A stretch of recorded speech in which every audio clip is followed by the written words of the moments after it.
Shri Swami Samarth security या कंपनीनं खंडणी मागितल्या प्रकरणी जिल्हा पोलीस प्रमुख DYSP collector police station Hupari यांना लेखी दिली तक्रार। Shri Swami Samarth security and hospitality private limited कंपनीचे प्रतिनिधी प्रकाश बावचे हे या कंपनीचे प्रतिनिधी म्हणून काम करतात। ही कंपनी घनकचरा व्यवस्थापनचे टेंडर राबवते। गावातील सामाजिक कार्यकर्ते म्हणारे यांनी तक्रार दिली होती।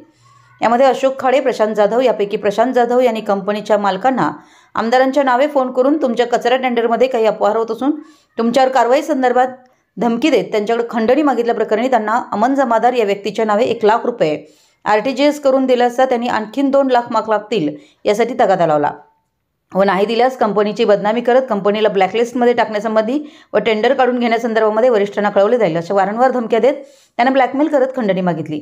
अशी तक्रार या कंपनीचे प्रतिनिधी प्रकाश बावचे यांनी कलेक्टर ऑफिस, जिल्हा पोलीस प्रमुख, इचलकरंजी उपविभागीय पोलीस अधीक्षक व हुपरी पोलीस स्टेशन या ठिकाणी प्रशांत जाधव, अशोकराव खाडे, अमन जमादार यांच्याविरुद्ध रितसर तक्रार दिली असून हे मानसिक व शारीरिक छळ करत माझा त्या कचऱ्या संबंधी कोणतेही संबंध नसताना माझी नाहक बदनामी करत आहेत व आमदारांच्या नावे कंपनीच्या मालकांना ब्लॅकमेल करत आहेत अशा प्रकारची तक्रार बावचे यांनी दिली। सोबत 1 लाख रुपयांचा RTGS केलेला पुरावाही दिला असून अद्याप गुन्हा दाखल झाला नाही।